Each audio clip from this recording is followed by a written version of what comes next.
সোমবার সকালে আচমকা আগুন লেগে যায় এটিএম কাউন্টারে। ঘটনা উদয়পুরে। দ্রুত ঘটনাস্থলে ছুটে আসে দমকলের কর্মীরা। বেশ কিছুক্ষণের চেষ্টায় আগুনকে বশে আনতে সক্ষম হন তারা। প্রাথমিক ধারণা, শর্ট সার্কিট থেকেই আগুনের সূত্রপাত ঘটতে পারে। জানা গেছে, উদয়পুরের মাতাবাড়ি পাঞ্জাব ন্যাশনাল ব্যাংকের এটিএম কাউন্টারে আচমকায় আগুন দেখতে পান স্থানীয় পথ চলতি মানুষ। আগুন দেখে স্থানীয়দের মধ্যে আতঙ্ক ছড়ায়। আগুনে মেশিনের ব্যাপক ক্ষতি হয়েছে বলে জানা গেছে। আগুন নিয়ে দমকলের এক কর্মী কি জানাচ্ছেন শুনবো। আমরা খবর পাইছি যে মাতাবাড়িতে যে ইউবিআই যে ইয়েটা আছে, এটিএম আছে, এটা থেকে ধোঁয়া বার হইতেছে।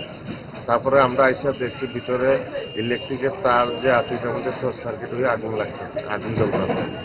তারপরে আমরা সিওটু দিয়ে এটারে করে দেখি, কোনো ধোঁয়া রয়ে গেছে। এটা ধোঁয়াটা বার হয়ে গেলে আর কিছু এটা বিপদ এমনি কি টাকা পয়সা কোনো ক্ষয়ক্ষতি হচ্ছে? না, এটা তো আমরা দেখি নাই। ওখানে যেটা দেখছি এটা ইলেকট্রিকের তার যেটা আছে এটাই জ্বলছে।